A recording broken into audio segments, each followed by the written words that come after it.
सभी को नमस्कार। पिंकी हिंदी पाठशाला में आप सबका स्वागत है। जैसा कि हमने कल की वीडियो में आदिकाल से संबंधित, उसके नामकरण से संबंधित प्रश्न पर चर्चा की थी। हिंदी साहित्य का जो आदिकाल है उसको किस किस नामों से नामकरण किया गया, किस किस विद्वान ने क्या क्या उसको नाम दिया आदिकाल को, तो वो हमने कल प्रश्न के बारे में चर्चा की थी। जो बच्चे नए हैं वो पीछे की प्लेलिस्ट में जाकर प्रीवियस वीडियो देख सकते हैं। तो आज की हमारी उससे आगे की वीडियो है जो कि अगले क्वेश्चन पे रहेगी। आदिकालीन परिवेश ऐतिहासिक, सामाजिक, सांस्कृतिक और साहित्यिक। इस पे कैसे प्रश्न बन सकता है कि हिंदी साहित्य के आदिकालीन ऐतिहासिक, सामाजिक, सांस्कृतिक एवं साहित्यिक परिवेश पर प्रकाश डालिए। आदिकालीन परिस्थितियों का परिचय दीजिए। आदिकाल में कैसी परिस्थितियां थी, उन सब बातों का हमें इस क्वेश्चन में लिखना है। तो कैसे क्वेश्चन को लिखेंगे, बात करते हैं। हिंदी साहित्य की काल सीमा को लेकर विद्वानों में पर्याप्त मतभेद देखा जा सकता है। कुछ विद्वान हिंदी साहित्य का जो आरंभ है वो संवत 700 से मानते हैं और कुछ संवत 1050 से मानते हैं। लेकिन जब हम आदिकालीन परिवेश की चर्चा करते हैं तो प्राय सभी विद्वान 7वीं शताब्दी से 14वीं शताब्दी तक के परिवेश की विवेचना करते हैं। युगीन परिवेश तत्कालीन साहित्य को अवश्य प्रभावित करता है, क्योंकि साहित्य ही समाज का दर्पण कहलाता है।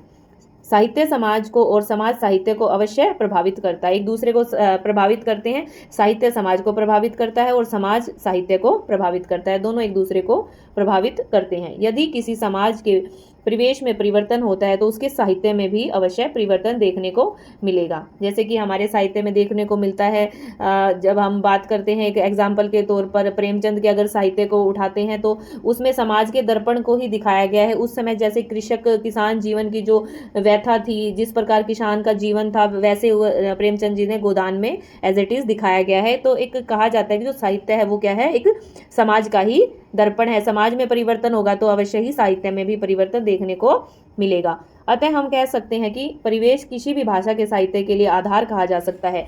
जिस समाज अथवा देश में जैसा राजनीतिक और सामाजिक वातावरण होगा वैसे ही हमें साहित्य पढ़ने को मिलेगा। ऐसी स्थिति में किसी भी युग के साहित्य को भली भांति समझने तथा उसका मूल्यांकन करने के लिए तत्कालीन परिवेश की जानकारी नितांत आवश्यक है। अतः आदिकालीन साहित्य को भली प्रकार समझने के लिए तत्कालीन परिवेश को निम्न वर्गों में विभक्त किया जाता है। साहित्य को समझने के लिए, जैसे आदिकालीन साहित्य को समझने के लिए, जब आदिकालीन साहित्य आया, आदिकाल जब युग आया तो उस समय ऐतिहासिक परिवेश कैसा था। आचार्य रामचंद्र शुक्ल ने आदिकाल का समय संवत 1050 से संवत 1375 तक निर्धारित किया है। कुछ अन्य विद्वान सन 700 ईस्वी से 1400 ईस्वी तक आदिकाल का काल निर्धारण करते हैं। यह अवधि लगभग 700 वर्षों की बैठती है। आदिकाल की काल सीमा कुछ भी निर्धारित की जाए, लेकिन यह एक कटु सत्य है कि ऐतिहासिक दृष्टि से यह युग अव्यवस्था, अराजकता, ग्रह क्लेश, कलह तथा पराजय का युग था। एक और विदेशी आक्रमणकारियों का प्रभाव जारी था, दूसरी ओर भारतीय सामंत परंपरा वैमनस्य के शिकार बने हुए थे। एक तरफ जो विदेशी आक्रमण हो रहे थे भारत पे, और जो सामंत व्यवस्था थी वो भी उस समय भारत में विद्यमान थी। फलस्वरूप भारत की जो जनता है वह सशस्त्र और उदासीन हो चुकी थी। 647 ईस्वी में सम्राट हर्षवर्धन की मृत्यु हो गई। फलस्वरूप उत्तरी भारत में केंद्रीय शक्ति का ह्रास होने लगा। उसके काल में भारत पूर्णतः संगठित था, लेकिन अब राजपूतों और जाटों के वैर भाव के कारण संघर्ष आरंभ हो चुका था। केंद्रीय सत्ता के अभाव में पूरा भारत खंड खंड राज्यों में विभक्त हो गया। दूसरी ओर अरब क्षेत्र में नवोदित इस्लाम धर्म सुदूर पश्चिम तक तथा पूर्व की ओर बढ़ने लगा। उस समय आज का अफगानिस्तान भारत का ही एक अंग था। मोहम्मद बिन कासिम ने मुसलमानों की एक विशाल सेना बनाई और सिंध के राजा दाहिर को पराजित कर वहां अपनी सत्ता स्थापित कर दी। यूं तो विदेशी आक्रमणकारी भारत पर पहले ही आक्रमण करते रहते थे, लेकिन मोहम्मद बिन कासिम ने देश की भावी राजनीति को अत्यधिक प्रभावित किया। स्थानीय राजपूत राजाओं और जाटों ने राजा दाहिर की सहायता नहीं की और वह पराजित होकर मारा गया। यही नहीं, कुछ सामंतों ने तो व्यक्तिगत स्वार्थों के कारण मोहम्मद बिन कासिम की सहायता भी की। भारत में इस्लाम धर्म के प्रादुर्भाव का प्रथम चरण पूरा हो गया। तत्पश्चात नवीं शताब्दी तक मुसलमानों ने आगे बढ़ने का साहस नहीं किया। इसका कारण यह था कि भारत की पश्चिमोत्तर सीमाओं पर अभी भी कुछ शक्तिशाली राजा विद्यमान थे। इस युग से यह भी पता चलता है कि जनसाधारण राजाओं के युद्धों में अधिक रुचि नहीं लेता था, क्योंकि तत्कालीन शासक जनता के प्रति पूर्णतः उदासीन बने रहते थे। 10वीं शताब्दी में गजनी के राज्य पर महमूद गजनवी बैठा। उसने भारत पर अनेक आक्रमण किए। उसने सुन रखा था कि भारत सोने की चिड़िया है, अतः अपनी सेनाओं को लेकर वह भारत की सीमाओं में प्रवेश कर गया। पंजाब, कांगड़ा, मथुरा, कन्नौज, ग्वालियर और कालिंजर आदि को लूट कर वह अपार धनराशि अपने साथ लेकर गजनी लौट गया। इसके बाद अब उसने सौराष्ट्र के मंदिर की अपार धनराशि को लूटा और वापस गजनी चला गया। वस्तुतः वह भारत में अपने राज्य की स्थापना नहीं करना चाहता था। उसका एकमात्र लक्ष्य था यहाँ की धनराशि को लूटकर ले जाना। इस संदर्भ में रामधारी सिंह दिनकर ने उचित ही लिखा है कि मुसलमान आक्रमणकारी जहां जहां गए उन्होंने वहां की जनता के सामने 3 रास्ते रखे, या तो कुरान लो और इस्लाम को कबूल करो, या कर दो और अधीनता स्वीकार को, अथवा दोनों में से कोई बात पसंद न हो तो तुम्हारे गले पर गिरने के लिए तलवार क्या है प्रस्तुत है। या तो तुम अपनी मौत को गले लगाओ, या जो हमने ये 2 रास्ते बताए हैं या 2 रास्तों को चुनो, या तो कुरान पर हाथ रखो, इस्लाम को कबूल करो, हमारी अधीनता स्वीकार कर लो, और नहीं तो मरने के लिए तैयार हो जाओ। फिर है दक्षिण भारत का चोल राजा राजेंद्र इन्हीं दिनों पूर्वी भारत में अपने राज्य का विस्तार कर रहा था। वह यदि गजनवी का सामना करता तो संवत गजनवी इतनी लूट मार न कर पाता। 11वीं-12वीं शताब्दी में दिल्ली में तोमर, अजमेर में चौहान तथा कन्नौज में गहड़वालों का सशक्त राज्य था, परंतु इन तीनों में एकता की भावना नहीं थी। अंदर ही अंदर तीनों परस्पर वैमनस्य रखते थे, वैर भाव की भावना को रखते थे। 12वीं शताब्दी में मुसलमानों और मंगोलों ने एक बार पुनः आक्रमण करने आरंभ कर दिए। दूसरी ओर गजनी ने तुर्कों को पराजित करके शाहबुद्दीन मोहम्मद गोरी ने वहां की शासन सत्ता संभाल ली। शीघ्र ही भारत को विजय करने का निश्चय किया। उसने अनेक बार दिल्ली पर आक्रमण किए, परंतु अतः कन्नौज के राजा जयचंद की सहायता से दिल्ली के शासक पृथ्वीराज चौहान को पराजित करने में सफल हो गया। उसके बाद में जयचंद को मारकर दिल्ली पर मुस्लिम सत्ता को स्थापित कर दिया। वस्तुतः राजपूतों की पराजय का मुख्य कारण उनका वैयक्तिक वैमनस्य था। उसमें व्यक्तिगत वीरता का भाव नहीं था, परंतु वे दूरदर्शी नहीं थे। उपरोक्त विवेचन से यह बात स्वतः स्पष्ट हो जाती है कि आदिकालीन ऐतिहासिक परिवेश ग्रह क्लेश से युक्त था। भले ही स्थानीय हिंदू राजाओं में वीरता थी, लेकिन वे अपने पड़ोसी राजा से हमेशा वैरभाव रखते थे। संकुचित राष्ट्रीयता के कारण 10-20 गांवों को ही वे राज समझते थे। इस संदर्भ में डॉक्टर रामचंद्र वर्मा ने उचित लिखा है कि इस प्रकार उत्तर भारत की राजनीतिक अवस्था केंद्रीय सुदृढ़ शासन सत्ता के अभाव में उच्च खल और भिन्न छिन्न थी। एकता का अभाव था। गणतंत्र राज्य विनष्ट हो चुके थे। प्रजा शक्ति क्षीण और शिथिल थी। देश की समग्रता के सूत्र में बांधने वाली राष्ट्रीय चेतना लुप्त थी। देश का राजनीतिक जीवन भीतर से खोखला था। पारस्परिक फूट और वैर राजाओं में उत्तरोत्तर बढ़ रहे थे। इसका स्वाभाविक परिणाम हिंदू सत्ता का क्रमशः क्षय तथा इस्लाम सत्ता का उदय था। आपको इतना हिस्ट्री इतिहास में नहीं जाना, आपको राजनीतिक परिवेश में यही लिखना है कि एक दूसरे के जो राजा थे वो वैर भाव अपनाते थे, और जो बाहर से गजनी, जैसे आपको गजनवी याद है कुछ एक शासक, तो कैसे वो हमारा जो भारत का है वो धन लूट के बाहर लेके चले गए और हमें इस्लाम कबूल करने पर मजबूर किया गया। हिंदू सत्ता का दिन पे दिन ह्रास हो रहा था। तो राजनीतिक पहलू को उठाना है हमें। यहाँ पर सत्ता किस प्रकार शासन कर रही थी, किस प्रकार हम राजाओं के अधीन थे, जनता किस प्रकार युद्धों और अत्याचारों से पीड़ित थी, ये सब आपने बताना है, ना कि पूरा इतिहास इसमें लिखना है। ये सिर्फ एक फॉर एग्जाम्पल के लिए था कि उस समय कैसे कौन से राजा से क्या शासन चला हुआ था। तो आपने अपने हिसाब से क्वेश्चन को फ्रेम करना है कि राजनीतिक में कैसे उतार चढ़ाव थे, कैसे शासन कर रहे थे, कैसे लूट करके ले जाया जा रहा था, जनता पर कैसे अत्याचार हो रहे थे, ये सब। तो इसका यहाँ यह उल्लेख है कि यवन शक्तियों के आक्रमण का क्षेत्र मुख्यतः पश्चिम एवं मध्य प्रदेश। फलतः इसी क्षेत्रों की जनता युद्धों और अत्याचारों की विशेष रूप से पीड़ित थी। हिंदी भाषा के विकास भी इसी क्षेत्र में हो रहा था, अतः इसका समस्त हिंदी काल साहित्य आक्रमण और युद्ध की मनस्थिति का प्रतिफलन है। जब साहित्य की रचना हो रही थी तो उसका क्षेत्र भी वही था, इसलिए जो वहाँ घटित हो रहा था, वो आक्रमण हो रहे थे, तो उन्हीं का प्रतिफल है कि ये चीज़ें हमारे साहित्य में भी, हिंदी साहित्य में हमें दिखाई देती हैं। सामाजिक परिवेश, दूसरे नंबर पर बात करें आदिकाल में सामाजिक परिवेश कैसे थे। सामाजिक परिवेश भी आदिकाल में पूर्णतः अव्यवस्थित था। यह कारण है कि उस समय का जो ऐतिहासिक परिवेश सामाजिक परिवेश को भी प्रभावित कर रहा था। तत्कालीन समाज विभिन्न वर्गों तथा जातियों की पूरी तरह से विभक्त हो चुका था। मुसलमानों के आगमन से पूर्व शूद्रों को अस्पृश्य समझा जाता था, लेकिन ब्राह्मणों को समाज में उस स्थान प्राप्त था। यही नहीं, सामाजिक रीति रिवाजों और विधि विधानों का बड़ी कट्टरता से पालन किया जाता था। सच्चाई तो यह है कि समाज की संगठन शक्ति पूर्णतः क्या थी, नष्ट भ्रष्ट हो चुकी थी। हाल ही में इतिहासकारों ने यह सिद्ध करने का प्रयास किया है कि उत्तरी भारत के ब्राह्मण पूजा पाठ को छोड़कर खेती आदि अन्य व्यवसायों में भाग लेने लगे थे। फिर भी समाज में ब्राह्मणों का सम्मान यथावत बना हुआ था। ब्राह्मणों के पश्चात क्षत्रियों को समाज में दूसरा स्थान दिया जाता था, लेकिन कहीं कहीं तो क्षत्रिय ब्राह्मणों से भी अधिक महत्वपूर्ण माने जाते थे। समाज का तीसरा वर्ग वैश्य मुख्यतः व्यापार करते थे। वैश्यों ने भी ब्राह्मणों के अनुसार गोत्र पद्धति को अपनाया। इसी काल में बौद्धों और जैनों ने समाज सुधार के कार्यों को अपने हाथ में लिया। उन्होंने अछूत और नीच कही जाने वाली जातियों को अपनाना शुरू कर दिया। आगे चलकर यह कदम और अधिक सुदृढ़ होने लगा जब मुसलमान इस देश में आकर बस गए, तो इसका परिणाम हुआ कि तथाकथित निम्न जातियों और वर्गों में भी एकता की भावना उत्पन्न होने लगी।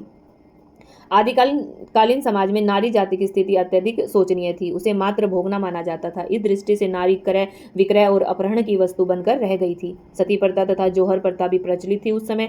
इसलिए आम नारी के लिए पुरुष का जीवन अथवा मृत्यु दोनों ही भयंकर घटना का रूप धारण किए हुए थे। तत्कालीन राजनीतिक राजपूत वंश कुलीनता और बलिदान की भावना को अत्यधिक महत्व प्रदान करते थे। यही कारण है कि राजपूत नारियां भी अपनी पतियों के बलिदान को शौर्य का प्रतीक मानती थी। राजपुत्रों में स्वयंवर की प्रथा काफी सक्रिय थी, लेकिन यही स्वयंवर कभी कभी युद्ध के कारण भी बन जाते थे। मुसलमान भले ही भारत में आकर बस गए थे, लेकिन हिंदुओं ने उनके प्रति कट्टरता का रुख अपनाया हुआ था। इससे सामाजिक व्यवस्था और हिंदू संस्कृति की रक्षा तो हुई, परंतु स्वार्थ के भाव के कारण राष्ट्रीय एकता को गहरा धक्का रखा। कुल मिलाकर सामाजिक परिस्थितियां अनुकूल नहीं थी। राजा और अमीर लोग बहुपत्नी प्रथा में विश्वास रखते थे। विधवाओं का पुनर्विवाह नहीं होता था। मुसलमानों के आक्रमण के पश्चात हिंदू समाज धीरे धीरे कुरीतियों का शिकार होने लगा था। ये आप इसमें कथ्य है, ये इसका जो कथन है ये आप ना भी लिखें तो ठीक है।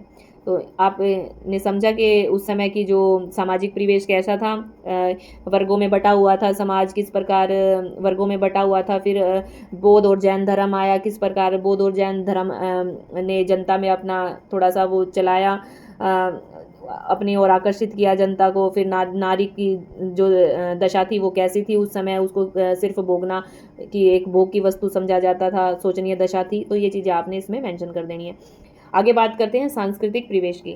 सांस्कृतिक दृष्टि से इस युग का विशेष महत्व माना जाता है। यह एक निर्विवाद सत्य है कि सम्राट हर्षवर्धन के राज्यकाल में भारतीय संस्कृति का चरमोत्कर्ष हुआ। इस समय भारत पूर्णतः स्वाधीन था तथा देशवासियों में राष्ट्रीय भक्ति की भावना सुदृढ़ थी। यही कारण है कि इस काल में मूर्तिकाल, संगीत कला, चित्रकला तथा स्थापत्य कला का खूब विकास हुआ। इस काल में मंदिरों का अत्यधिक निर्माण हुआ। भुवनेश्वर, सोमनाथ, जगन्नाथपुरी, कांची, तंजौर, बेलोर, खुजराहो आदि स्थानों पर भव्य मंदिरों का निर्माण किया गया। इस युग की सभी कलाएं धार्मिक भावना से प्रभावित दिखाई देती हैं। तत्कालीन स्थापत्य कला से प्रभावित होकर अल-बरूनी लिखते हैं, वे हिंदू जो हैं वो कला के अत्यंत उच्च सोपान पर आरोहण कर चुके थे। हमारे लोग, मुसलमान जो बात कर रहा है अल-बरूनी, हमारे लोग जब उन्हें देखते हैं तो आश्चर्यचकित रह जाते हैं, लेकिन मुसलमान ईर्ष्या की भावना के कारण भारतीय कलाओं का सम्मान न कर सके। मुसलमानों की ईर्ष्या की भावना के कारण ही इस युग की कला का क्या है विनाश हुआ। यवनों के आक्रमण के फलस्वरूप भारतीय संस्कृति क्या है नष्ट भ्रष्ट होने लगी। धीरे धीरे भारतीय संस्कृति, मुस्लिम संस्कृति भारतीय कलाओं को प्रभावित करने लगी।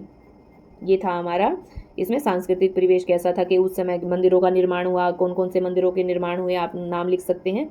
तो किस प्रकार सांस्कृतिक परिवेश देखने को मिलता है। यह एक सर्वविदित सत्य है कि मुसलमान मूर्ति पूजा के कट्टर विरोधी हैं। फलस्वरूप मुस्लिम शासकों के कारण जहां एक और मूर्ति कला का विकास अवरुद्ध हो गया, वहां दूसरी ओर मुस्लिम शासक पुराने मंदिरों को नष्ट भ्रष्ट करने लगे। लेकिन यह भी कटु सत्य है कि राजपूत शासकों के काल में युद्धों के कारण मूर्ति कला का समुचित विकास नहीं हो पाया। संक्षेप में हम कह सकते हैं कि आदिकाल में मुक्त और जीवंत कलात्मक चेतना विकसित नहीं हो सकी। फिर करते हैं धार्मिक परिवेश की। आदिकाल में धार्मिक परिवेश कैसा था। गुप्त राजाओं के समय में ब्राह्मण धर्म अत्यधिक महत्वपूर्ण हो गया था। भले ही राजा हर्षवर्धन का झुकाव बौद्ध धर्म की ओर था, लेकिन ब्राह्मण धर्म की अभी भी प्रमुखता बनी हुई थी। इधर तत्कालीन जनता में जैन संप्रदाय के प्रति भी सम्मान की भावना बढ़ रही थी। 12वीं शती में वैष्णव आंदोलन तीव्रता से आगे बढ़ने लगे। साथ ही शैव मत ने एक नवीन रूप धारण कर लिया।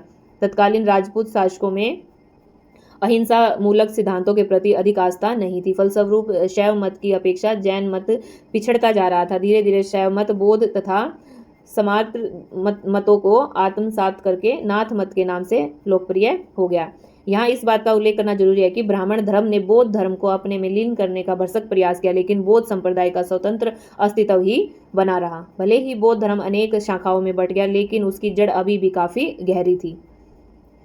उसकी महायान शाखा से ही सिद्धों का विकास हुआ। वेरी इंपॉर्टेंट, आप वन लाइनर में भी इन चीज को पढ़ चुके हैं।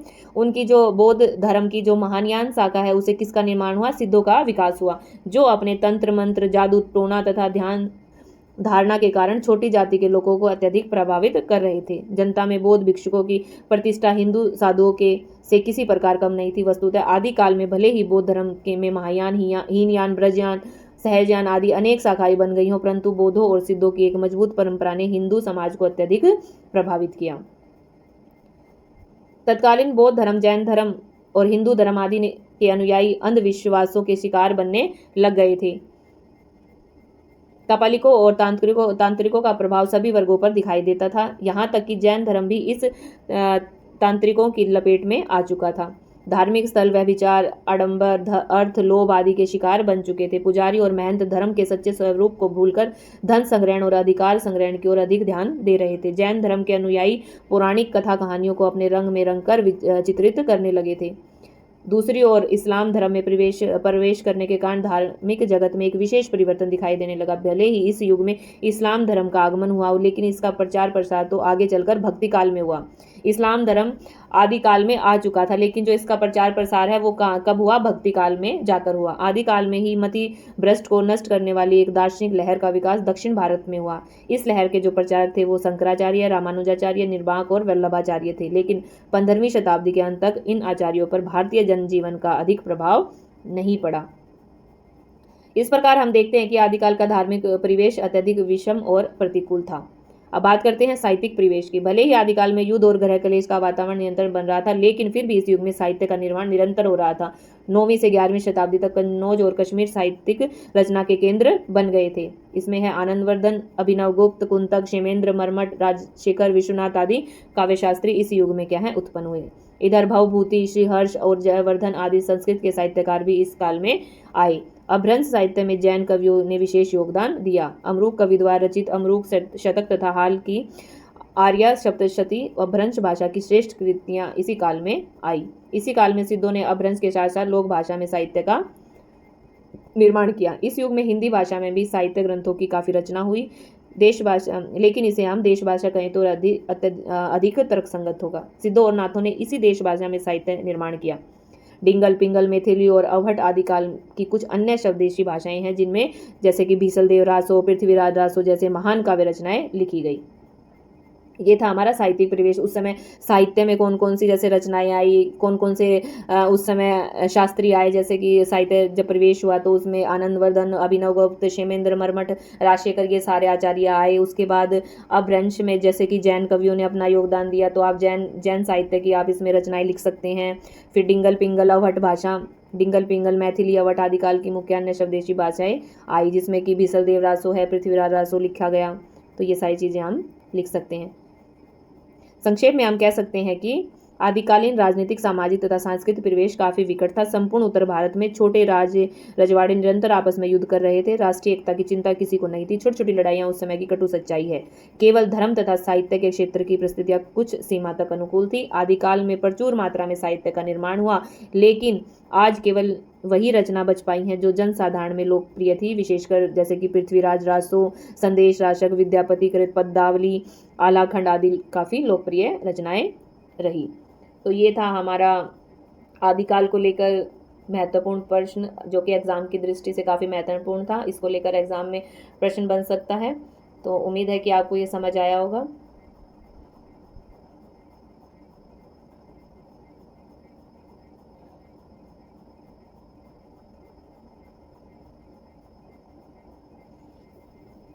हमने आदिकाल की परिस्थितियों के बारे में जाना। आदिकाल की परिस्थितियों में क्या क्या हमने पढ़ा, ये सब चीज़ें महत्वपूर्ण हैं। इनके पॉइंट जो हैं आपने बनाने हैं, अपने खुद के नोट्स में लिखने हैं। आपने नोट्स बनाने हैं। उस नोट्स के माध्यम से आप इसमें से कम 300 350 शब्दों का अपना नोट्स बनाएं। महत्वपूर्ण जो हैं वो पंक्तियाँ उसको नोट डाउन करें। उम्मीद है परीक्षा की दृष्टि से ये सभी के लिए काफ़ी महत्वपूर्ण क्लास होगी। और जो भी चैनल पर नए हैं वो प्रीवियस क्लासेस को देख सकते हैं चैनल पर जाके। इसमें प्लेलिस्ट है, प्लेलिस्ट के माध्यम से आप पीछे की सभी क्लासेस को देख सकते हैं। उम्मीद है आपको क्लास पसंद आई होगी। पसंद आए तो लाइक ज़रूर करें और कमेंट में जो भी आपके सुझाव हैं वो अवश्य दें। धन्यवाद।